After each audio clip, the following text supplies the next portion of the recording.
주간의 첫날에 우리는 빵을 떼려고 모였다. 바울은 그 다음날 떠나기로 되어 있어서 신도들에게 강론을 하는데 강론이 밤이 깊도록 계속되었다. 우리가 모인 위층 방에는 등불이 많이 켜져 있었다. 유두고라는 청년이 창문을 걸터 앉아 있다가 바울의 말이 오랫동안 계속되므로 졸음을 이기지 못하고 몹시 졸다가 3층에서 떨어졌다. 사람들이 일으켜 보니 죽어 있었다. 바울이 내려가서 그에게 엎드려 끌어안고 말하기를 소란을 피우지 마십시오. 아직 목숨이 붙어 있습니다 하였다. 바울은 위층에서 올라가서 빵을 떼어서 먹고 나서 날이 새도록 오래 이야기하고 떠나갔다. 사람들은 그 살아난 청년을 데리고 집으로 데리고 갔다. 그래서 그들은 적지 않게 위로를 받았다. 아멘. 하나님 말씀입니다. 성령께서 우리의 연약함을 도우심으로 라는 제목으로 21번째 같이 말씀을 나누고 있는데, 성령님께서 하신 일에 대해서 주목하면서 이야기를 나누다가 오늘 본문 말씀을 묵상하면서 오늘 본문 말씀에 성령이라는 단어가 나오는 것도 아니고, 성령님께서 어떤 놀라운 능력을 일으키셨다라는 내용이 나오는 것도 아니고, 어떻게 보면 설교 시간에 있었는데 졸았던 한 청년 가운데 있었던 일과 그 일을 마주하고 있는 사람들, 그 사람들에게 있었던 우리가 상상할 수 있고 우리가 같이 경험할 수 있어서 공감할 수 있는 내용들 가운데 성령님께서 보여주시는 것들이 있다라고 생각하게 됐어요. 그리고 요즘 우리가 경험하고 있는 일 가운데 이 일을 통해서 우리에게 주시는 위로가 있다, 이렇게 생각하게 됐습니다. 목사로서 이 본문을 볼 때마다 조심스러워요. 왜냐하면 설교 시간에 조시는 분들을 정말 100만 년에 한 번씩 볼 수 있거든요. 100만 년에 한 번씩 이렇게 보게 되는데, 그럴 때마다 저분을 내가 죽이는 게 아닐까? 이런 생각이 들어요. 다행히도 저희는 단층에 있기 때문에. 제가 유기성 목사님과 함께 사역할 때 첫 번째 단기 선교를 가려고 단기 선교 학교를 진행했습니다. 청년들이 굉장히 솔직한 편이잖아요. 그리고 그 청년들 중에서도 굉장히 삶이 솔직한 그런 남자 이제 갓 새내기가 있었습니다.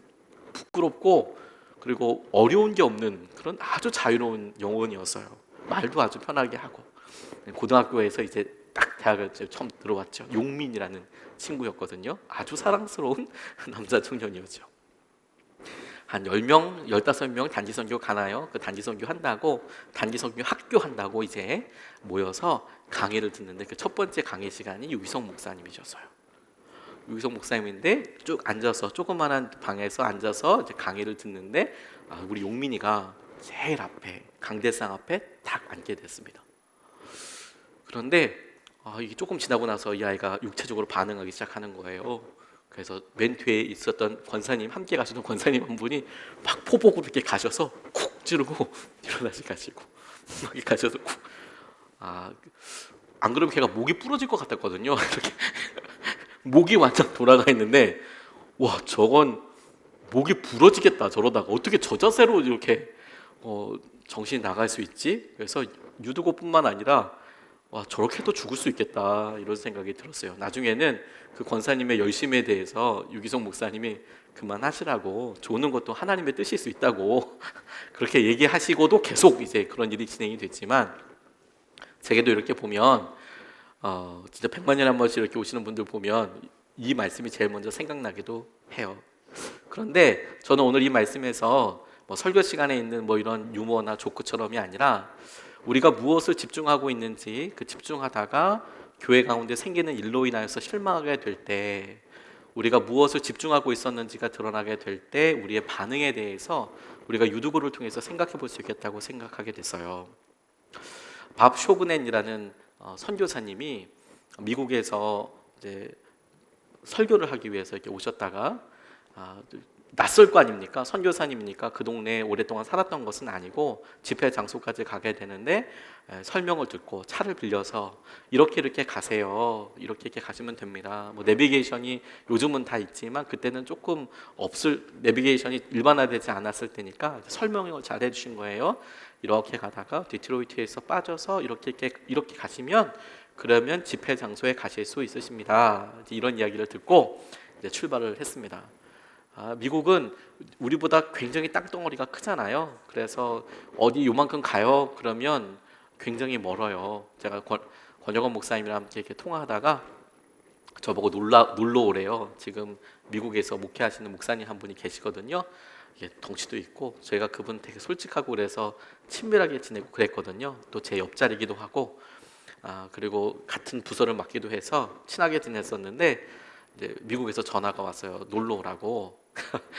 어디라고 놀러 가요? 그렇죠. 뭐 제주도만 돼도 놀러 가기 진짜 힘든데 그래서 얘기하면서 근데 놀러 오라고 얘기하는데 좀 미안해요. 그러면서 시카고까지 오시면 내가 무슨 수를 써도 나갈게 이렇게 이야기하시더라고요. 시카고에서 가깝다고 차로 3시간이라고 그렇게 이야기하시더라고요. 차로 3시간이면 대구까지 가는 거 아닌가요? 대충? 근데 가깝다고 이야기하더라고요. 아주 쿨하게 시카고 가깝다고 3시간이면 간다고 차로 몰아서 왔다 갔다 6시간. 그래서 그 정성이 참 강하더라고요. 감사하더라고요. 아무튼 뭐 미국에서 이렇게 이분이 쭉 타고 가는데요. 시간이 길어지니까 이 차 타고 가는 시간이 사모님이랑 내기를 했답니다. 무슨 내기냐면 먼저 차례대로 간판이 나오는데 A서부터 A, B, C, D, E, F, G 쭉 돌아가면서 이제 Z까지 나오는 거 누가 먼저 찾나? 뭐 대단한 일이라고 하지만 하다 보니까 은근 경쟁심이 생기더래요. 사모님이 먼저 A 나왔다. 간판 찾고 B 나왔다. C 나왔다. 뭐 이러면서 찾아가는 거예요. 근데 목사님은 운전하고 그러시니까 이게 진도가 좀 빠르지 않는 겁니다.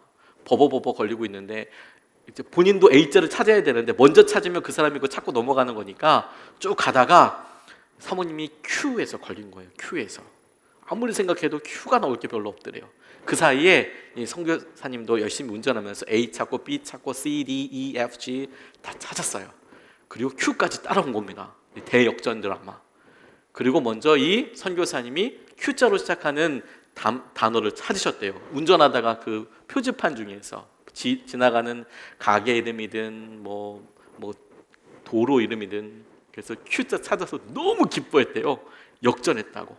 근데 그러고 나서 가만 생각해 보니까 자기가 빠져야 될 길이 디트로이였는데 D잖아요. D. 근데 D, E, F, G, H, I, J, K, L, M, N, Q까지 넘어와서 1시간을 넘게 지나쳐 버린 거예요. 자기가 원래 나갔어야 될 길에 그 단어 찾기 하다가 그 교차로 표지판을 보지 못하고 그냥 쭉 그 길로 가서 다시 돌아서 낭패를 겪게 됐던 이야기를 이분이 그렇게 써놓으셨더라고요. 그래서 자기가 이 길을 갈 때 진짜 본질과 정말 목적을 잊어버리고 엄한 길로 가게 되는 그런 경우와 그런 수가 있겠다. 이런 이야기를 본인의 경험으로 이야기합니다. 우리가 이런 일들을 믿음 생활하면서 경험하게 될 때는 사실 좀 아픈 일들과 함께 경험하게 돼요. 아픈 일들 통해서 경험하게 됩니다. 우리가 주님을 사랑해서 주님을 사랑하는 어떤 행동과 순종으로 예배도 드리고 그리고 공동체도 하고 그렇게 하지 않습니까? 그런데 우리의 마음속에 가끔 가다가 우리가 본질적으로 추구하고 따랐던 분은 예수님인데 주님이신데 우리의 믿음 생활에 힘들게 하는 게 주님이 아니고 오히려 우리 삶에 있는 다른 사람들과의 관계들, 우리가 믿었던 사람들의 어떤 실수들, 연약함들, 행동들 때문에 어렵고 힘든 상황들을 많이 경험하게 되더라고요. 그리고 그게 의외로 굉장히 치명적인 고통이 될 때가 있어요. 내가 저분은 믿었는데 저분은 어떻게 그럴 수 있는가. 목회자들도 그렇습니다. 제가 참 존경하고 정말 형처럼 그리고 나이 차이가 아주 많이 나진 않지만 그래도 멘토처럼 목사님이시니까 그래서 멘토처럼 형처럼 그렇게 좋아했던 분이 계셨는데 어느 순간에 어려운 연약함이 이제 확 드러나게 되셨어요. 너무 안타깝죠. 그 얘기를 듣고 저는 차마 민망해서 그걸 확인 전화도 해보지 못했어요. 정말 그러셨냐고 그렇게 얘기도 못할 만큼. 그러고 나서 그렇게 친밀하고 그랬는데도 거의 10년 넘게 연락이 그냥 딱 할 수가 없게 되더라고요. 그분도 소리 소문 없이 이렇게 사라져 버리시고 나중에 어디에 사역하시는지 알게 됐지만 그쯤 시간이 지난 다음에 다시 연락드리기가 되게 서로가 너무 어려운 상황이 되는 것이죠. 목회자들도 그런데 성도님들도 어떻게 마음이 얼마나 어려우시겠어요. 근데 그런 일들이 우리가 믿음 생활하면서 훅훅 보이죠. 유두고의 일이 하나님께서 우리에게 이 일을 통하여 우리가 어떤 일을 붙잡아야 하는지 특별히 요즘 상황들 가운데 진짜 이런 일들 많이 일어나잖아요. 우리가 생각했던 교회의 모습들이 우리가 생각하는 우리의 기준에 따라 실망스럽다고 여겨지는 사람들이 있는 거예요. 왜 그럴까라고 생각하기도 하고요.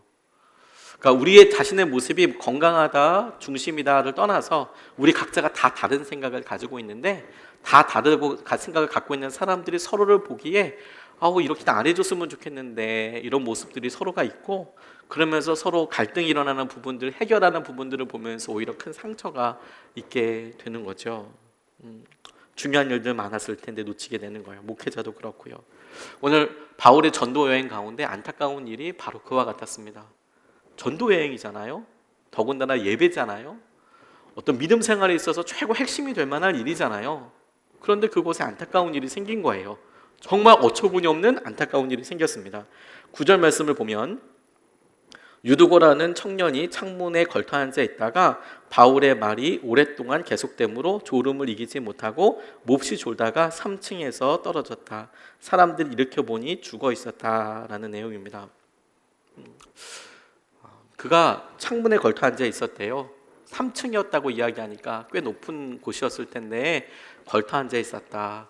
우리가 여러 가지로 추측해 볼 수 있죠. 왜 그가 창문에 걸터 앉아 있었을까? 잠을 깨보기 위해서였을까? 창문에 설마 거기서 뛰어내리려고 하진 않았을 것 같아요.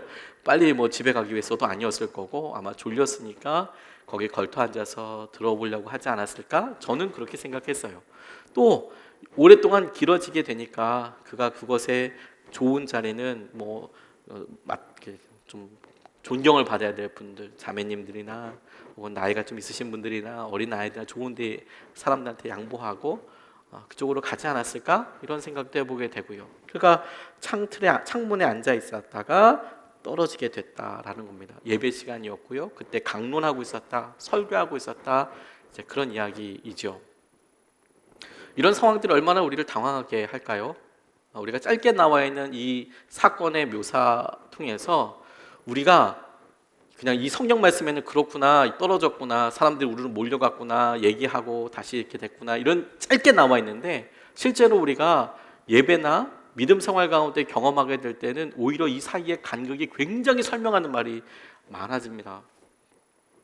어느 분이 수련회 가서 이러이러한 사고가 있었대. 그럼 여러분 당장 그 수련회에 대해서 어떤 이미지가 남습니까? 그 수련회 은혜로운 수련회 아니면 문제 많은 수련회, 어떻게 남으시죠? 그러니까 의외로 보면 어떤 일들이 있어서 그 일에 대한 수련회 전체, 그 모임 전체에 대해서 우리가 갖고 있는 생각들이 확 변하는 일들이 많죠. 안타깝지만 그렇습니다. 집회에 이런 사고들이 있고 나면 당장 분위기가 어색해지죠. 그리고 그 상황에서 우리가 정말 집중해야 될 것들은 이제 싹 분위기처럼 이제 날아집니다. 사람들이 내려가서 확인해 봤대요. 어떤지, 어떤 삶을 살고 있는지. 그걸 보다 보니까 안타깝게 이 유두고가 사람들이 보기에는 죽었다, 이렇게 표현하고 있는 겁니다. 살 수 없겠구나. 저희를 통하여서 한 사람의 어떤 행동들이 결과가 나왔구나. 그게 우리가 원했던 방식도 아니고 그 상황에, 그 믿음의 상황에 어울리는 것도 아니었어요. 그런 일들이 돌발적으로 팍 일어나게 되더라. 우리가 믿음 가운데 이런 일들 참 경험합니다. 코로나19로 인하여서 이런 일들이 교회에 오지 않기를 우리가 간절히 기도했지만 어떤 교회들, 그리고 그 어떤 교회들에서는 의도적으로 사람들이 했다라고 그런 말을 듣는 교회들도 있지만, 또 어떤 교회들은 정말 그냥 안 됐다, 그런 교회도 분명히 한두 교회는 있지 않겠습니까? 일부러 코로나19를 걸리기 위해서 그렇게 하지는 않았을 거예요. 다 상황이 있고 이야기가 있을 텐데 제한적이고 변화되어 있는 여러 것들 가지고는 어려움이 있는 거겠죠. 그런데 그런 일들이 하나 딱 있고 나니까 사람들이 그 일을 보고 그 일에 대해서 해석하는 사람들 때문에 또 이제 어려워하는 거죠. 왜 이렇게 예배를 드렸어? 왜 이렇게 예배를 드렸어라고 이야기하는 사람을 또 보니 그 사람도 크리스찬이고 그 사람도 똑같은 행동을 하고 있는 것 같고, 왜 다른 일을 또 하지 않고, 이런 일들이 물려서 우리가 믿음을 표현하는 거고, 그리고 믿음 생활 가운데 우리의 전심과 사랑을 드러내는 일임에도 불구하고 우리가 원치 않는 일들이 일어나요. 그리고 그것이 사고처럼 일어납니다. 그리고 그 사고처럼 일어나는 일들로 인하여서 많은 사람들이 상처를 입어요. 그 가운데 영적인 죽음과도 같이 교회를 떠나는 사람들도 불행히도 생기는 것 같아요. 박보영 목사님이 간증을 하실 때 그 내용을 이렇게 듣다가 되게 공감했던 것들이 있어요. 이분이 그 가족들이 다 목회자입니다. 부모님 세대들도 다 목사님이고, 그리고 본인도 장남인데 너 목사해라, 목회해라 이런 이야기를 어렸을 때부터 엄청 들었답니다. 목회자 자녀로 할아버지도 목사님, 아버지도 목사님, 너도 당연히 목사지 이렇게 내려오는데 본인은 전혀 그렇지가 않았대요. 이 박보영 목사님이 공부도 아주 잘하셨다고 그렇게 뭐 의사셨으니까요. 의사고 의사로서 자기 병원도 갖고 있을 정도로 그렇게 활동을 하셨던 분이니까 공부를 못하지는 않으셨잖아요. 그래서 고등학교 때도 그렇게 열심히 하시고 그랬는데 하나님 믿지 않았던 이유가 뭐냐, 본인이 설교 시간에 나눈 이야기를 듣고 마음이 철렁하면서도 공감했어요. 아버지께서 목회하시던 교회의 그 성도님들이 그렇게 많이 싸우시더라는 거예요. 그렇게 많이 섬기시는데 그냥 뭐 엄청 싸우시더라는 거예요. 편을 갈라서 이렇게 싸우시더래요. 그래서 어린 나이에 이 박보영 목사님이 물어봤대요. 교회학교 선생님한테. 너무 이상해서 교회학교 선생님한테 물어봤대요.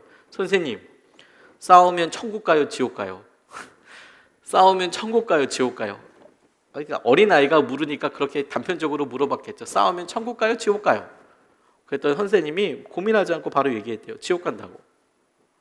당연히 그 교육적인 목적은 뭐냐면 애가 적용할 수 있는 게 한계가 있잖아요. 애가 무슨 뭐 정치를 하겠어요, 뭘 하겠어요. 싸우면 네 나이 때는 싸우면 안 돼. 싸우지 않는 게 착한 거야. 사이좋게 지내. 아마 이런 교육적인 목적이지 않을까 싶었어요. 교리적인 얘기가 아니라 싸우면 지옥 간다 이렇게 얘기를 했어요. 근데 그 얘기 듣고 바로 확신했다는 거예요. 아, 지옥이 없구나 이렇게 생각을 했대요. 왜? 아니 싸우면 지옥을 간다고 하는데, 그런데 교회에서는 계속 싸우니까, 그러니까 지옥은 없고 천국도 없고 그거 다 거짓말이구나. 장로님이, 권사님이, 집사님이 정말 천국이 있고 지옥이 있다고 믿는다면 저렇게 싸우지 않을 거야. 교회 다니는 사람들 말로는 천국이 있고 지옥이 있다고 하지만 저렇게 싸우는 것을 보면 그건 모두 거짓말이야. 예수님도 거짓말이고 저들이 믿는 하나님은 다 거짓말이야. 이렇게 생각을 하게 됐대요. 목회자 자녀인데.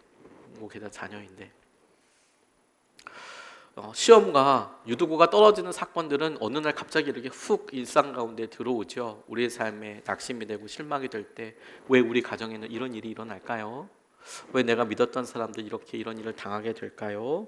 왜 이런 일들로 인하여서 책임을 내가 져야 할까요? 그런 일에 대해서 우리가 설명할 수 없을 때, 설명할 수 없는 일, 왜 이런 인과관계가 상황 가운데 아니 은혜롭고 말씀이 전해지고 예배를 드리고 공동체가 있고 이럴 때 왜 이런 생뚱같은 어울리지 않는 안타까운 일들이 일어나게 될까요? 저 요즘 유두고들이 많아서 참 마음이 안타깝고 어렵습니다. 교회의 여러 일들과 그리고 어떤 사람들의 연약함, 그 연약함이 어떤 사람에게 특정된다고 생각하지는 않습니다. 제 모습일 수도 있을 테니까요. 저의 어떤 모습을 특정한 위치에서 보면 용기 없다고 보여줄 수도 있지 않겠어요? 사람의 관점이라는 것이. 또 어떤 사람의 입장에서는 똑같은 저의 모습을 보고 목사님 너무 진보적인 거 아니에요? 라디컬한 거 아닙니까? 너무 근본적인 거 아닙니까? 뭐 이렇게 볼 수도 있고 다양하게 자기의 위치에 비해서 상대적으로 그렇게 보이게 수도 있잖아요. 그런데 그런 걸 보면서, 이런 모습을 보면서 사람들이 이렇게 안타까워하는 거예요. 교회에 일어나고 있는 믿음의 여정 가운데 일어나는 일. 그래서 그 일로 인하여서 믿음 생활을 쉽게 포기하는 사람들, 교회가 세상으로부터 받는 평가들 때문에 너무 안타깝더라고요. 여러분들은 어떠세요? 조심스럽게 문턱에 앉아 있다가 믿음 생활을 포기하는 사람들을 보고, 그걸 보고 이제 우리가 힘든 거죠. 그런 일을 보고 유두고를 물끄러미 바라보면서 힘들기도 하고, 이와 같은 일이 왜 일어나나 싶어서 그 밤에 정말 힘들기도 하고. 그런데 이 본문 말씀이 그런 일에 대해서 드러나고 속이지 않고 이야기하고 있는 다음에 우리에게 너무 덤덤하게 하나님께서 하시는 일들에 대해서 그냥 쭉 설명하듯이 그냥 이야기하고 있어요. 저는 그래서 더 이 본문이 사실 마음에 들고 은혜를 받았어요. 무슨 말이냐면 그 일을 보고 이 일에 대한 해석, 이거는 이러이런 이유와 이러이런 목적 때문에, 이런 해석이 전혀 없고 그렇게 떨어졌어요. 사람들이 봤을 때 죽었대요. 그러니까 이게 죽은 척했다는 게 아니라 진짜 사람들이 보고 정말 죽었나 보다라고 죽었다고 판단을 내린 것 같아요. 그런데 10절 말씀에 보면 이렇게 나와 있습니다. 바울이 내려가서 그에게 엎드려 끌어안고 말하기를 소라를 피우지 마십시오. 아직 목숨이 붙어 있습니다 하였다. 이렇게 나와 있습니다. 이럴 때 바울이 기도하기를, 이런 표현이 하나만 있어도 설교하는 사람은 진짜 좋거든요. 기도해서 살렸다, 하나님께서 살리셨다, 이렇게 이야기 나오는데 바울이 가서 보고 살아있다라고 그냥 얘기한 거예요. 목숨이 붙어있다, 목숨이 붙어있구나. 바울이 확인한 것은 뭐냐면 그가 살아있다라는 것이었어요. 그가 유두고를 살렸다면 확실히 하나님의 능력이죠. 하나님께서 살리신 거네. 떨어져서 3층에서 떨어졌는데 몸이 있으니까 심하게 부상이 됐겠네, 뭐 부러지기도 했겠네, 피도 났겠네, 뭐 이런 상상할 수 있는 우리에게 사람들이 그걸 보고 죽었다 이렇게 세워봤는데 자기 힘으로 서지 못하네, 의식도 없는 것처럼 보이네, 그걸 보고 아니다. 그런데 바울이 그 모든 것을 보고 기도했더니 고쳤다 이렇게 이야기하는 게 아니라, 바울이 그를 보고 끌어안고 말하는 게 뭐냐면 살아있다, 목숨이 아직 붙어있다, 이걸 확인하고 살폈다라는 거예요. 저는 오히려 이 모습이 지금 이런 유두고와 같은 여러 사건들 교회 안에서 일어나고 우리가 믿음 생활하면서 원치 않는 사건과 사람들 앞에 마주하고 있을 때 우리가 실제로 경험하는 일들과 더 많이 닮아 있다고 생각이 들었어요. 갑자기 우리 앞에서 유두고가 죽었습니다. 갑자기 우리 삶에 믿음으로 열심히 신앙생활을 하고 있는 일에 아문이 갑자기 확 앞이 안 보이는 일이 겹쳤어요. 그런데 그때 우리가 무엇을 보느냐 하는 것이죠. 어떤 것을 보느냐 하는 것입니다. 제가 이 말씀을 통해서 붙잡았던 것은 무엇이냐면, 유두고의 상황이 어떤 기도나 믿음이나 이런 것들이 아니라 유두고 똑같은 죽어가는 혹은 움직일 수 없는 당시의 상황으로 유두고를 평가할 수 있는 방법이 여러 가지가 있었거든요. 그가 지금 병원에 가 있는 건 아니지 않습니까? 그를 보고 어떤 사람은 죽었다고 이야기하고 어떤 사람은 살아있다라고 이야기하는 거예요. 어떤 사람은 죽었다라고 이야기하고 더 이상 살 수 없을 거라고 경험상 이렇게 이야기하고, 어떤 사람은 살아있다고, 목숨이 붙어있다고. 그리고 그 목숨이 붙어있기 때문에 하는 행동들을 보면 여전히 그의 삶에 있어서 무엇을 붙잡고 있는지가 드러나게 되는 것이죠.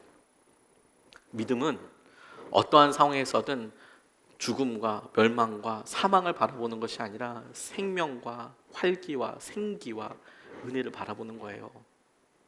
똑같은 유두고를 보는데요, 진짜 기적은 뭐냐면, 믿음은 뭐냐면 그가 살아났다, 그가 그런 행동을 통하여서 어떤 것을 통하여서 전혀 삶이 바뀌었다, 이것도 놀라운 일이죠. 왜 기적이라는 말이 우리가 초월적으로 원인, 인과관계가 설명되지 않을 때 그걸 기적이라고 이야기하지 않겠어요? 우리가 보통 과학적이거나 의학적인 상식으로 그 사람이 나으려면 혹은 어떻게 변화되려면 어떠한 일이 있으려면 이러이러한 조건들이 갖추어져야 해, 그래야지 그런 일들이 일어나, 이걸 기적이라고, 그걸 그냥 일상적인 거죠. 상식적인 합리적인 과정이죠. 그런데 과정이 전혀 말이 안 돼. 어떻게 살아난 거야? 어떻게 이런 일이 일어났어? 이걸 기적이라고 이야기하잖아요. 그런데 그렇게 본다면 여러분, 오히려 우리 가운데 죽은 사람, 다른 사람 다 죽었다고 생각해요. 근데 그 죽었다는 사람을 보고 하나님께서 살리셔, 이 안에 생명이 있어, 그렇게 보고 발견하고 고백하는 믿음이야말로 상식적인 것으로는 설명이 안 돼요. 믿음이 볼 수 있는 영역과 믿음이 할 수 있는 하나님의 일에 대해서 명확하게 보여주는 일이라고 저는 붙잡게 됐어요. 제가 좋아하는 영화이긴 하지만 영화 내용 자체가 뭐 복음적이진 않지만 제가 그 중에 한 대목이 제게 있어서 참 되게 중요한 생각을 하게 해주셨어요.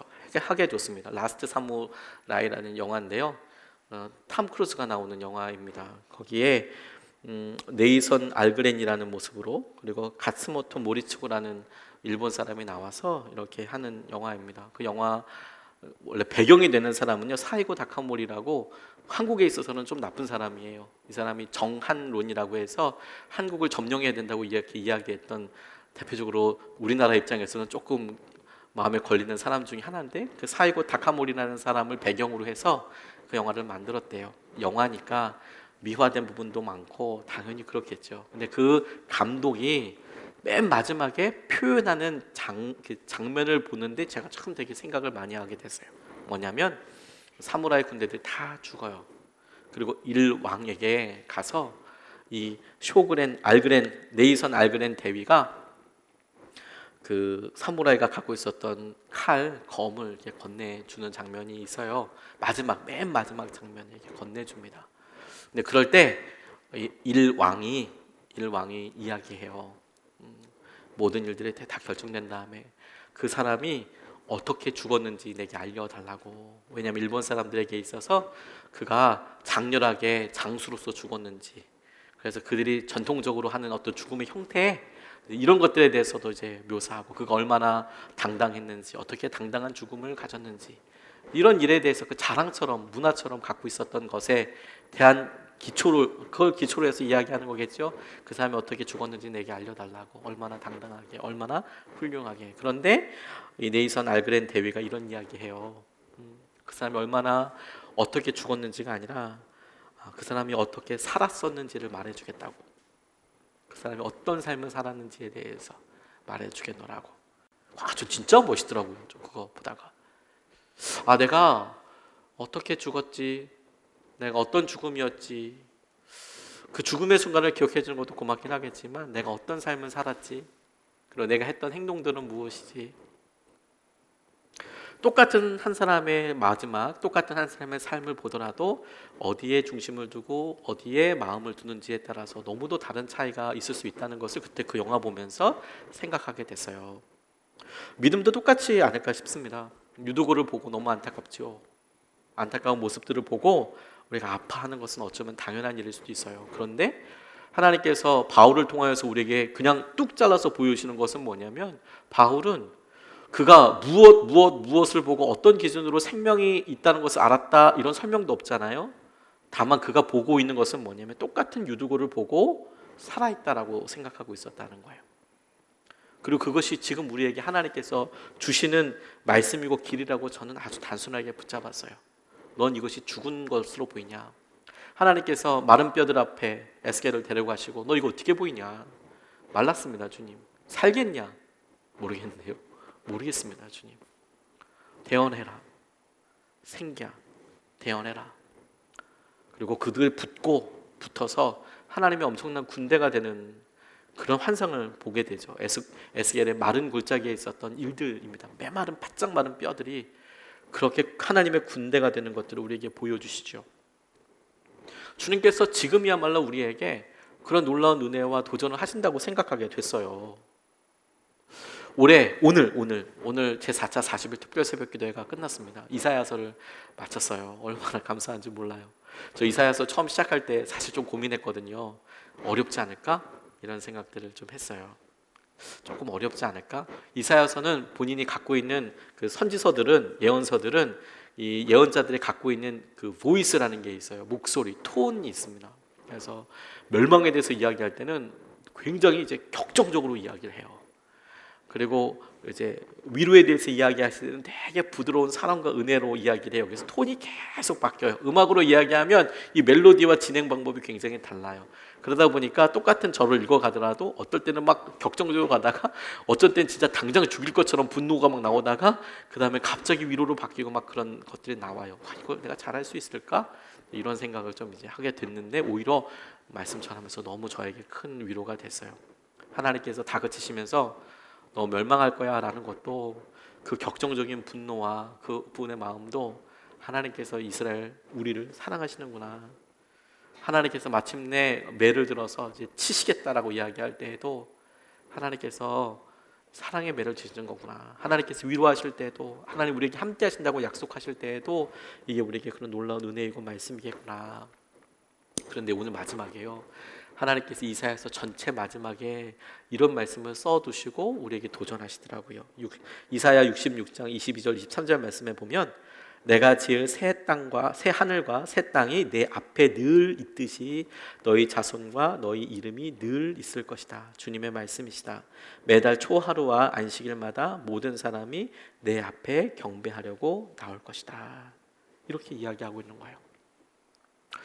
제가 요즘 참 고민하고 있었던 일에 대하여 하나님께서 마지막에 이사야를 통하여서 이렇게 훅 말씀해 주시는 것 같았습니다. 제 믿음이 연약한 것 가지고 하나님 저는 언제 변하나요? 이런 기도 참 많이 해요. 하나 우리 가정은 참 언제 변하나요? 이런 기도 여러분들도 하시지요. 근데 정작 가족의 문제 아니라 우리 자신의 문제잖아요. 우리는 언제쯤 믿음이 제대로 바뀌나요? 변화되나요? 이런 생각들도 하시잖아요. 근데 하나님께서 우리에게 이사야서를 통해서 완성령으로 이렇게 말씀하시는 거예요. 현재로 새 하늘과 새 땅이 지금 하나님 눈앞에 있대요. 우리한테는 새 하늘과 새 땅이 먼 미래에 올 것 같은데, 우리에게는 하나님께서 말씀하신 새 하늘과 새 땅이 오려면 참 많은 일을 겪어야 되고 많은 고난과 고통을 통과한 다음에 뭔가가 될 것 같은데, 하나님은 이사야서에서 뭐라고 말씀하시냐면 새 하늘과 새 땅이 늘 당신 앞에 있으시대요. 우리한테는 먼 미래인데 하나님은 그게 지금 눈앞에 이렇게 있대요. 하나님께서는 그렇다면 이 결과와 이 끝을 다 시간을 보시고 하나님은 이 결과를 가지고 우리 가운데 이끄시고 인도하고 계시는 거구나. 하나님은 자신 있으신가 보구나.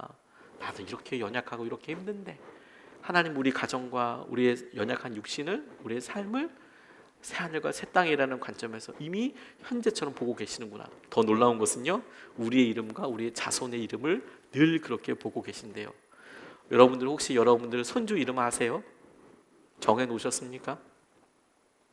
우리가 우리 자녀들 이름이야 어떻게 잊어버리겠어요? 우리 자녀들 이름은 어떻게 잃어버리겠습니까? 부모들은 자녀들 이름 이렇게 뼈에다 새겨놓잖아요. 자다가도 기억이 나죠, 당연히. 하지만 손주는 일단 앉게 되면 이름이야 기억하겠죠. 하지만 지금 여러분들 아직 손주가 없는데 자녀 이름 넘어서 손주 이름도 정해 놓으셨나요? 뭐 그런 분이 가끔 있어요. 저희 아버지 같은 경우에는 저희가 아이들 낳지도 않았는데 처음부터 은총이라고 정해 놓으셨어요. 걔가 뭐 아들이건 딸이건 무조건 아들은 은총이, 딸은 은혜 정해 놓으셨어요. 그러니까 이름은 아시겠죠. 저희 아버지야 자녀들의 이름을, 손주들의 이름을 알고 계셨어요. 저희가 결혼하기 전부터 알고 계셨어요. 은혜일 거야. 무조건 걔는 은혜일 거야. 남자애는 무조건 은총일 거야. 그런 경우가 아니라면 손주들 이름 모르죠. 여러분들의 5대 손 이름을 여러분 알고 계세요? 알 수 없죠. 지금 정해놓으면 모를까. 하나님은 우리의 자손들의 이름을 현재로 보고 계신다는 거예요. 그게 저게 너무 주님 확신처럼 다가왔어요. 그런데 더 놀라운 것은 그 다음이었습니다. 모든 사람들이 하나님께로 와서 월삭과 안식일을 지키게 될 거래요. 주일을 지키게 될 거래요. 모든 사람이 예배하게 될 거래요. 제가 이 말씀이 너무 제게 은혜가 됐던 것은 뭐냐면, 위로가 됐던 것은 뭐냐면, 하나님 요즘 교회가 너무 연약하고 교회의 어떤 모습들 때문에 서로가 제사를 깎아먹고 있어요. 그래서 서로 공격을 하면서 양쪽이 다 상처를 받고 있어요. 결국에는 그렇게 아주 강하게 이야기하는 사람들만 남고 그 주위에 있는 사람들, 그냥 순전하고 그냥 믿음 생활하고 있는 사람들이 다 떨어져 나가는 것 같아요. 다 상처받고 있는 것 같아요. 신문 기사나 여러 미디어들도 아주 곱게 예쁘게 사랑스럽게 글을 써주지 않아요. 그러다 보니까 거기에 오해도 생길 수 있고 오해가 생기는데 다 풀어주지도 않아요. 그러니까 더 아프고 상처가 되죠. 그런데 주님이, 사실 제가 그것 때문에 고민 정말 많이 하고 아파하고 있었는데 하나님께서 그렇게 이야기하시는 거예요. 모든 사람이 내 앞에 경배하라고 나올 것이다. 그게 끝이다. 그게 마지막이다. 그래서 마음이 너무너무 감사했어요. 하나님, 우리가 이번 추석 연휴 때도 우리 자녀들을 만나서 같이 예배하잖아요. 언제 변할까? 어떻게 변할까 싶잖아요. 하나님은 결론이 나셨어요. 모든 사람이 다 앞에서 경배하는 날이 오게 될 거다. 그러면 우리 믿음이 지향하는 바, 우리 믿음이 바라보게 하는 바가 너무 명확하죠. 너는 지금 우리 앞에 있는 현실, 이걸 볼 때 지금 유두고의 죽음을 보고 넌 죽었다고 이야기할래? 아니면 살아있다고 이야기할래? 왜냐하면 바울이 지금 한 것은 뭐냐면 그를 살리겠다는 어떤 믿음의 결단을 한 게 아니라 그를 살아있다고 그냥 고백한 거예요. 그가 그렇게 본 거죠. 똑같은 그 상황을 보고 그는 살아있다라고 이야기한 거죠. 그게 믿음이라니까요. 그게. 서정현 목사님이 고맙다라는 책에서 본인이 겪었던 일을 이렇게 적어 놓으셨어요. 이분이 이제 골수 이식 수술에 대해서 이제 요청이 왔답니다. 근데 본인 바쁘고 힘든데 이 골수 이식이 똑같이 무균실에 들어가 있고 그리고 조금 아프기도 하대요. 하지만 아주 좋은 일입니다. 만약에 그런 일을 해야 한다면 여러분 꼭 하십시오. 근데 골수 이식을 해야 되는데 이제 결단을 하고 이제 골수 이식을 했대요. 이 조그마한 여자애한테 골수 이식을 했는데 본인도 똑같이 무기수에 들어가서 고통받고 이렇게 있는데 문제가 생겼어요. 의료 사고가 있었어요. 골수를 이렇게 뽑을 때 구멍을 이제 몇 개 뚫어서 큰 바늘로 이제 골수를 이렇게 쭉 뽑는데 상상하지 마세요. 뽑는데 그 구멍을 안 막았대요. 그러니까 이게 반창고든 무슨 뭐 이런 약을 써서 그 바늘이 두꺼우니까 그래서 이제 군용을 막아야 되는데 그거를 하나를 안 막은 거예요.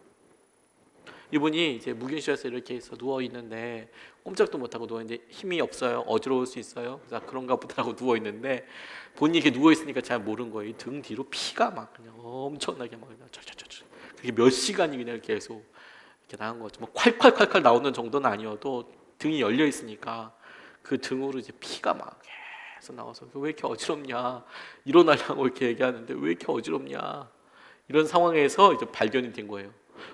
구멍을 안 막았네. 그러니까 진짜 죽다가 살았죠. 죽다가 살았죠. 너무 깜짝 놀랐대요. 어이도 없고 너무 황당하기도 하고 그렇답니다. 그런데 한 5개월쯤 지난 다음에 그 아이의 병이 재발했다라는 연락이 왔대요. 다시 이식해 줄 수 있냐고 이런 연락이 왔대요. 그 덜컥 겁나더래요. 그 병원을 어찌 믿으며 그 병원을 어떻게 믿으며 그런 또 이야기를 들어보니까 이렇게 골수 이식 그 백혈병이거든요. 골수 이식 수술을 했을 때 재발이 된 경우는 그러니까 이 목사님의 골수가 들어갔는데도 그 백혈병을 낫지 못했다는 것은 그 졌다는 거래요, 일종의. 그래서 이게 확률이 좀 없대요. 다시 그렇게 재이식을 하더라도 생존할 확률이 이게 성공할 확률이 한 1, 2% 정도, 한 2% 정도, 1% 정도 살 확률이 아주 적은 거죠. 첫 번째보다 두 번째는 거의 확률이 없대요. 그런데 살 수 있는 방법이 그것밖에 없으니까. 왜? 한 번 이식을 받고 나면 이제 제3자를 공여받을 수 없대요. 한 번 이식 수술했으면 이미 또 그 골수가 거기에 맞춰져서 이렇게 되어 있기 때문에 다른 사람은 할 수가 없고 이제 이 목사님만 할 수 있는 거예요. 그러니까 이분이 당연히 고민하는데 주위에 이제 아내 사모님도 그리고 전문의인 매제도 다 말리더래요. 이제 안 해도 된다고. 그래서 본인 생각도 1%라니까 어렵다라고 이제 통보를 했답니다, 병원에. 근데 이제 본인 목사고 또 어려운 아이들 돕자고 이렇게 돌아다니는데 그게 이제 계속 선교 다닐 때마다 마음에 걸리는 거죠. 그래서 이제 자기의 마음의 평안을 위해서 주위에 있는 사람들한테 이런 일이 있는데 유도 질문. 당연히 목사님 안 하셔야죠. 이제 이런 이야기를 듣기 위해서 이제 막 부담감을 그래도 좀 벗어나 보려고 그렇게 이제 얘기를 했대요. 그럼요. 그럼 주위에 분들이 이렇게 얘기를 하면 어떻게 두 번이나 하겠어요. 목사님 잘하셨어요. 몸도 약하시고 할 일도 많으신데요. 그렇게 이야기하더래요. 근데 이제 그러다가 에콰도르라는 남미에 있는 나라로 단기 선교를 가게 됐는데 이제 거기서도 비전 트립에서 워싱턴 중앙 장로교회에 있는 어떤 박 장로님이라는 분을 만나게 됐답니다. 만나서 여러 이제 이야기를 하게 됐대요. 그분이 이제 소아과 의사였대요. 근데 이제 그러니까 이제 이야기를 하면서 당연히 목사님 어떻게 두 번 하겠어요? 하지 마세요. 그게 맞는 것 같아요. 이런 이야기를 기대하고 있었는데 의외로 이 장로님이 이렇게 가만히 목사님을 보시더니 목사님 하시지요 이렇게 이야기하더래요. 목사님 하시지요. 그러면서 말씀하시기를 제 큰아이가 백혈병으로 오래전에 세상을 떠났어요. 제 큰아이가 똑같이 백혈병으로 오래전에 세상을 떠났어요. 그 아이의 부모의 심정은 말할 수 없이 힘들 겁니다. 그 아이가 살고 죽고를 떠나 그 아이의 부모에게 하나님의 사랑을 전하는 기회가 되지 않겠어요? 해보시죠. 하시죠. 걔는 그것밖에 없잖아요. 근데 그날 이제 돌아와서 마음이 너무 깝깝하더라는 거예요. 자기 마음을 이미 결정했고 병원에도 안 한다고 이야기했는데 이분이 갑자기 이렇게 딱 틀어버리니까 너무 힘들더라는 거죠. 그때 기도하는데 하나님께서 말씀하시더래요. 만약 그 여자아이가 네 친딸이었다면 너 그 아이 포기할 수 있겠냐? 설사 1%밖에 가능성이 없다고 해도 말이야 너 포기할 수 있겠냐? 이렇게 물어보시더래요. 기도하는데 여러분 어떠시겠어요? 우리 사랑하는 아들이 딸이 만약에 그게 뭐 1%여도 부모인 우리가 뭔가 할 수 있어서 해볼 수 있다면 한번 해보려고 할 것 같아요. 저 같은 경우는 해보려고 할 것 같아요. 다른 사람 아무것도 안 되고 나밖에 안 된다면 뭐 어떡하겠어요. 그렇죠? 해볼 것 같아요. 해볼 것 같아요. 하나님께서 정말 못을 박듯 이 서정현 목사님한테 마음속에 한 번 더 꽝 때리시더래요. 그 아이는 내 것이다 이렇게 이야기하시더래요. 네 친딸이면 그렇게 하겠냐라고 물어보신 다음에 그 아이는 내 것이다, 내 딸이다 이렇게 이야기하신 거죠. 그래서 전화를 해서 병원에 전화를 해서 자원하는 마음, 기쁜 마음, 숭고한 동기 이런 것도 아니고 내가 지금 하는 것은 진짜 숭고한 동기 이런 거 아니고 진짜 내 이기적인 마음이고 그렇다 이걸 미리 이제 밝히려고 편지를 썼답니다. 근데 이제 중간에 이렇게 이제 이식 수술이라는 걸 할 때 철저히 공여자도 숨기고요, 이걸 받는 사람도 숨겨요. 왜냐하면 혹시라도 안 좋은 이런 일이 있으면 돈이 왔다 갔다 한다든지 혹은 이걸로 어떤 영향력을 준다고 한다든지 그런 일을 막기 위해서 철저히 막습니다. 누가 이걸 공유했는지, 누가 받았는지, 대충 그 아이는 여자아이입니다, 대충 몇 살입니다 이렇게만 알려주지 걔는 어디 살고 누구고 이런 거 알려주지 않습니다. 이름은 뭐고 이런 거 알려주지 않아요. 그래도 분이 편지를 썼어요. 자기 이름 밝히고 이런 건 아니지만 나는 목사인데 나는 부끄러운 목사라고 그러면서 내가 하나님 마음에 항복하게 골수이식을 한다고, 그리고 편지 말미에 이렇게 썼대요. 우리 예수님께 매달립시다. 아이가 죽고 사는 것이 하나님이 정하셨다고 믿습니다. 우리 예수님 붙잡읍시다. 자기 이름을 거기다 쓴 것도 아니고 내가 얼마나 부끄러웠는지 어떤 고민을 했는지 그런 이야기를 다 써서 나는 좋은 사람 아니라고, 나 고민 진짜 많이 했다고, 나 이거 2번째인데 너무 힘들다고 솔직히 써서, 그런데 우리 예수님 같이 붙잡자고 편지 써서 보냈답니다. 이식 준비하는데요, 아이의 어머니에게서 답장이 왔대요. 역시 이름이나 이런 거 밝히지 않고 답장이 이제 그 편지를 받고 아이 어머니가 이렇게 5장의 긴 편지를 썼는데 장마다 눈물이 떨어지는 흔적이 이렇게 보이더래요. 그러니까 엄마가 편지를 썼어요. 한 번도 아니고 2번이나 골수 이식을 해주셔서 감사합니다. 딸애가 무균실에서 너무 고통스러워하고 있어 감사의 편지를 쓸 겨를도 없었습니다. 저도 목사님이 얘기하시는 예수님이 누구인지는 모르지만 매달리겠습니다. 기도하겠습니다. 이렇게 써서 보내시고요. 그리고 이런 간절한 매달림과 기도가 응답이 돼서 그 딸이 그 이후로 건강을 회복하게 되고 나은 거죠. 온 가족이 교회에 다니고 있고 그 아이의 아버지도 다른 아이한테 골수 이식을 해줬다고, 그 다음에 전달받았다고 이렇게 이야기하시더라고요. 믿음은 대단한 게 아니고요, 생명을 보는 거예요. 살아있는 생명을. 어떤 경우에도 내가 내 사랑하는 자녀들에 대해서, 사랑하는 부모님에 대해서, 배우자에 대해서 어떤 경우에도 생명을 보는 거예요. 살아날 거라고.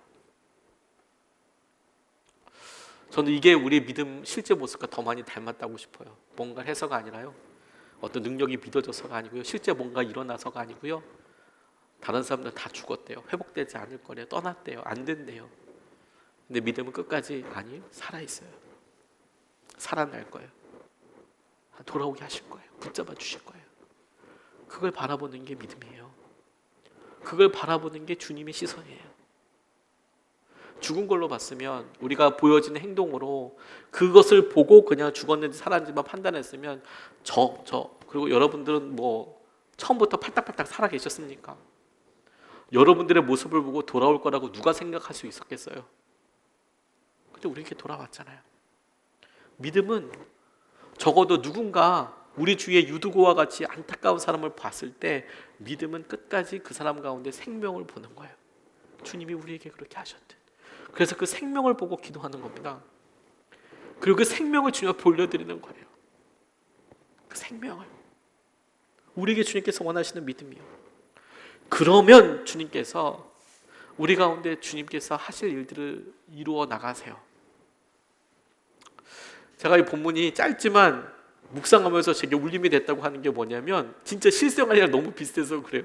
근데 그런 일이 있고 나서 바울과 함께 예배 드렸던 사람들이 어떻게 했냐고 나와 있냐면요, 11절 12절 말씀에 이렇게 나와 있어요.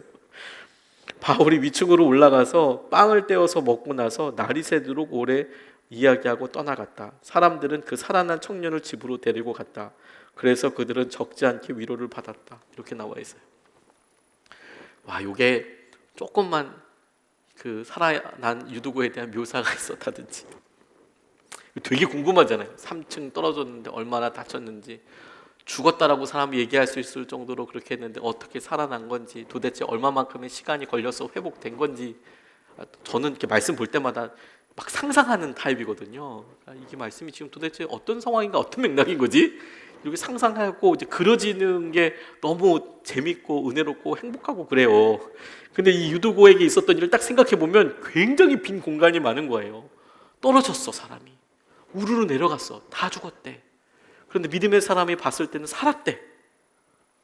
근데 그 결과를 보고 뭐 그랬더니 뭐 성령님께서 역사하시고 말씀은 이게 아니고 그냥 그거 살아났다고 이야기한 다음에 올라가서 마저 예배를 드려요.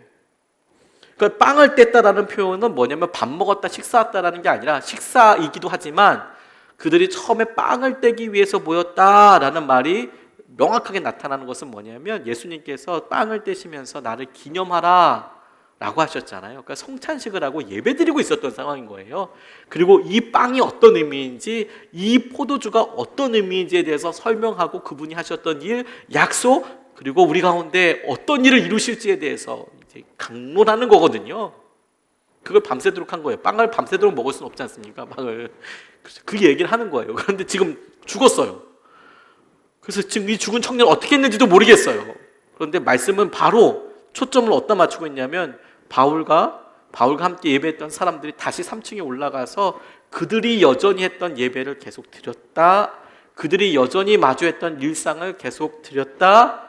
그리고 마치 아무 일도 없는 것처럼 계획대로 그 다음날 떠났다.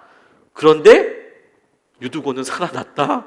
어느 순간 살아나 있었고 그 살아난 유두고를 보고 많은 위로를 받았다.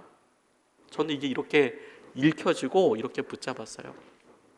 믿음의 눈으로 보고 그 믿음의 눈으로 우리가 살아가고 우리가 우리 가운데 주어진 할 수 있는 예배와 주님을 기억하고 의지하고 그게 우리가 할 수 있는 일이고 하나님은 하나님께서 하시는 일을 하시고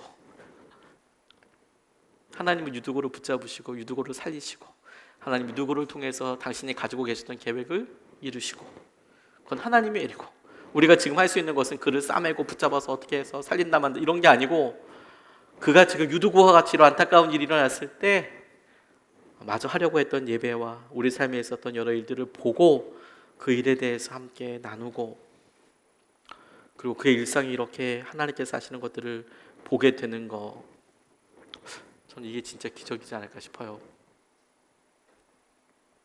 교회에서 어려움을 일으키시는 분들이 조심스럽지만 대부분은 오랫동안 믿음 생활을 하신 분들이고 대부분은 리더십들이 있잖아요. 사실 문제의 원흉은 저 아니겠습니까? 그런데 실제로 하나님을 위해서 커다란 일을 하고 싶다는 사람은 참 많아요. 그런데 하나님을 위해서 날마다 되어지는 일상적인 일을 하려고 하는 사람은 참 없어요. 제가 요즘 페이스북이나 신문이나 혹은 저에게 이제 여러 영향 이렇게 교제하고 있는 사람들 통해서 여러 사람들의 이야기를 들어보면 아무튼 뭔가 중요한 때라고 해서 지금 중요한 일을 하겠다고 하는 사람들이 참 많습니다. 저는 그런 분들 다 귀하다고 생각합니다. 그리고 그런 분들의 목소리가 어떤 면에서는 필요할 때도 있죠. 그래서 저희가 신학교에서 배울 때는 이런 것도 배워요. 왜냐하면 이제 선지자들의 보이스가 있거든요. 아까 말씀드렸듯이 이 시대에 선각자처럼 깨우면서 선지자들이 했던 것처럼 하나님의 말씀을 대언하고 하나님께서 하시는 은혜를 이런 계획이 있다고 선포하는 사람이 있어요. 광야에서 외치는 자의 목소리가 필요해요. 실제로 그런 사람들 통해서 교회가 깨어나기도 하고 일어납니다. 그렇죠? 근데 대부분 그렇게 외치고 깨어졌던 하나님 앞에 선지자로 세움 받았던 사람은 사실 굉장히 힘들고 어려운 사람들이었어요. 돈이 그렇게 많은 사람들이 아니고요. 근데 대부분 이제 그렇게 외치는 사람들이 나중에 망하는 게 뭐냐면 돈이랑 연결돼서 이제 많이 망가지죠. 원래 보이스를 많이 잊어버리죠. 반면에 목회자 같은 사람들은 끝까지 양들을 지키죠. 그게 할 수 없어서가 아니라요. 어떤 사람들은 금그릇을 부르고 어떤 사람은 질그릇으로 부르는 거잖아요. 다 똑같이 금그릇 하겠다 그러면 안 되는 거잖아요. 베드로가 설교했을 때 3천 명씩 돌아오고 어떤 말씀에는 5천 명 돌아왔다는 이야기 있습니다. 그런데 여러분, 고고학자들이 밝힌 진실 가운데 어떤 게 있냐면요. 그러면 베드로가 날마다 나가서 동네마다 돌아다니면서 3천 명씩 전도하면, 그렇게 유럽을 한번 싹 돌아버리면, 그러면 다 돌아왔겠네. 그렇잖아요? 3천 명, 한 번 설교하면 3천 명 들어왔는데요. 근데 실제로 고고학자들이 폭발적으로 기독교가 당시에 핍박당하고 다 죽임당했거든요. 그런데 어떻게 기독교가 그렇게 복음이 전달될 수 있었을까? 그러면 사람들은 베드로의 역할과 바울의 역할과 이런 사람들 생각하기 쉬운데 실제로는 그렇지 않았대요. 베드로의 설교나 바울의 설교가 굉장히 미미했대요, 영향력이. 그럼 어떻게 된 거야? 기독교에서 고고학을 연구하시는 분, 여러 자료들을 연구하시는 학자들에 의하면 노예여서 잡혀가서 힘없이 말씀 가운데 살아야만 했던 여성들, 여성 노예들, 길거리에서 팔리됐던 남자 노예들, 노비들, 애들, 그냥 거리에서 물건 팔아서 살던 가난한 사람들,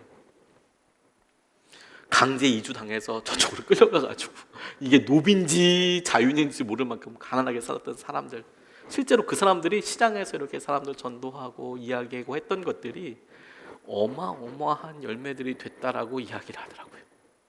우리가 잘 알고 있는 사람들이 계속 확 방향을 일으키고 이런 엄청난 은혜가 있었구나, 그게 중요하고 필요하지만 실제로 어떤 일이 우리의 삶에 있어서 중요한 역할들을 했는가, 그렇게 그냥 자기 길 묵묵히 가는 것, 그게 놀라운 은혜이고 축복이었다는 거예요. 145태 때 어느 분이요, 남쪽으로 피난을 가기 위해 동네 사람들과 함께 출발하는데 교회 장로님이 피난 가지 않으시겠다고 하셨대요. 고향의 남창교회란 교회에 우리 고향 교회에 남아있는 사람 한 명 정도는 있어야 되잖아, 이렇게 이야기하시면서 그 장로님이 앞길이 구말리 같은 젊은 너희들은 어서 피난 가라. 다 늙은 나는 설마 잡아 죽이게 하겠냐. 이 교회는 내가 지킬 테니 전쟁 끝나면 돌아와라. 그리고 이게 장로님의 마지막 모습이었대요. 근데 이것을 배경락 목사님이라는 분이 자기가 이렇게 부모님한테 들었던 그 모습을 보면서 떠올리면서 이렇게 이야기하시는 거예요. 순교는 무지막지한 악의 권세 앞에 그냥 무기력하고 억울하게 희생당한 죽음이 아니다. 우리가 생각하는 영웅적인 이런 죽음이 아니다. 그것은 악의 권세를 조금도 무서워하지 않고 사망아 내 이기는 것이 어디 있느냐 하고 당당하게 말하는 외침이다. 다시 말해서 저는 이걸 이렇게 받아들였어요. 우리에게 두려움을 주고 이런 상황을 어렵게 하고 유두고라는 상황을 보고 내가 있었던 여러 염려들, 걱정들이 다 일어나게 될 때, 우리에게 믿음이라는 것은 하나님께서 주실 생명을 기대하고 그 생명을 보게 하며 동시에 그 생명과 함께 우리가 묵묵히 우리가 해야 될 것들을 하는 거예요. 그냥 하나님께서 우리에게 지키시는 대로, 이끌어 가시는 대로. 그게 처음이고 그게 끝이고 그게 모든 것이에요. 다른 건 없어요. 우리 혼란의 시기를 겪고 있어요. 교회와 믿음 생활하면 전부 다. 저는 이런 상상과 기도를 합니다. 분명히 어느 쪽에는 이야기를 할 거고 이 시기가 다 지나가게 될 거예요. 그렇죠? 그리고 서로가 서로를 막 얘기해서 어떻게 형태가 되든 분명히 그런 형태도 있겠죠. 그런데 교회가 처음부터 부흥하고 섰던 가장 기본적인 모판은 뭔지 아세요? 여러분들과 같은 분들이, 저 같은 분들이 그냥 묵묵히 주위에 있는 사람한테 예수님이 어떤 분인지 전달하는 거였어요. 처음부터 그거고 끝도 그거예요. 하나님은 내게 어떤 분이신지, 그분은 내게 어떤 일을 하셨는지. 유두고가 죽었어요. 어떻게 해요? 그러다가 무시해라 이런 게 아닙니다. 그런데 안타깝고 힘들죠. 근데 나는 그것을 죽었다고 이야기하지 않아요. 왜냐하면 내 자녀이거든요. 나의 배우자이고 나의 부모님이니까 안타깝죠. 그래서 나는 오늘 내가 해야 할 일을 그냥 해요. 묵묵히, 아파도. 근데 열매가 차이가 나게 될 거예요. 제가 고사리에서 목회하는데 어느 날 수정을 찾은 줄 알았어요. 땅을 이렇게 일구다가 정말 아름다운 보석과도 같은 수정을 이렇게 발견했거든요. 하도 희한한 게 많이 나오는 동네라 저희 동네에 산삼도 있다고 게시판에 이렇게 써놓으셔서 그러니까 여기 산삼이 있으니 들어가지 마세요. 그러니 거기 관광객이 안 들어가겠습니까? 참 제가 생각해도 이분들이 참 이 생각을 산삼이 있으니 들어가지 마세요. 이 말은 들어가지 말라는 말이 아니잖아요. 이 말은 여기 산삼이 있는 참 우리 동네 분들 참 이 어르신들 이해할 수 없었어요. 그래서 별의 벽에다 사는 동네니까 산꼭대기였으니까 어느 날 이렇게 앞에 교회 조그마한 텃밭을 이렇게 일구다가 진짜 아주 예쁜 수정을 이렇게 딱 이렇게 발견한 거죠. 야 이거 보석인가 보다. 여기 사금같이 뭐 이런 것도 나오는가 보다. 뭐 나중에 자세히 보니까 소주병이더라고요. 소주병 깨진 거. 그걸 누가 거기다가 이제 해가지고 버려놓은 거죠, 그렇죠? 야 그게 언제 거기 묻혀 있는지 모르지만 땅 속에 그 유리병이 1000년 묻어 있으면 싹이 날까요? 그 100만 년 묻어 있으면 거기 싹이 날까요? 그 유리에? 하지만 오만 내 나는 그 잡풀들 보고요, 정말 연약해 보이는 민들레 같은 거 봐도요, 그거 아무것도 아니고 그냥 누르면 찌그러들고 아무것도 아니거든요. 그런데 그게 훅 날아가고 사라져 버리는 것 같지만 온 사방 그냥 군데군데가 다 민들레더라고요. 다 민들레. 그거 근데 그 해에 다 숨겨져 있는 것도 난 잘 모르겠어요. 아무튼 계속 뽑으면 계속 나는 거예요. 온 교회 천지가 다 민들레가 되는 거예요. 그거 살아 있으니까. 우리는 생명을 봐요. 그리고 시간이 지난 다음에 우리가 심은 게 뭔지 보여줄 거예요. 그게 유리 조각이면, 하지만 그것이 생명이라면 아무리 보잘것 없어도 하나님께서 정말 놀라운 열매를 거두실 거예요. 하나님께서 유두고를 통해서 그런 놀라운 은혜를 일으키셨는데 그게 사람들한테 위로가 됐대요. 우리에게 그런 위로가 있게 되고 붙잡히게 될 줄로 믿습니다. 오늘 같이 우리가 이 말씀 붙잡고 좀 같이 기도하고 싶어요. 이게 말씀을 준비하면서 요즘 교회와 여러 상황들 볼 때 제게는 큰 위로가 됐어요. 그런데 저는 기도하면서 여러분들에게 우리가 간절히 기도하는 유두고 같은 사람들이 있을 거라는 마음을 이렇게 주셨어요. 어떤 분은 동생을 위해서 기도하는데 진짜 안 변한다, 얘는 정말 정말 작정을 했구나 이렇게 보여주는 사람도 있고요. 배우자일 수도 있고 부모님일 수도 있고. 근데 참 우리 추석은 그런 분들을 어떻게든 만나게 되고 연락이라도 한번 해볼 수 있는 아주 좋은 텀이잖아요. 머쓱해도 연락이라도 한번 해볼 수 있잖아요. 그래도 흠이 안 될 만큼, 아니 오히려 연락을 안 하면 더 이상할 만큼. 그런데 그 유두고에 대한 마음 우리가 살짝 내려놔요. 하나님 생명을 보게 해주실 거예요. 반드시 살리실 거예요. 그리고 오늘 우리가 할 수 있는 일을 우리가 묵묵히 해요. 그럼 하나님께서 그를 살리시고 그에게 놀라운 은혜와 마음으로 계획하셨던 것을 우리를 위로해 주실 거예요. 우리가 찬양하고 같이 기도하겠습니다.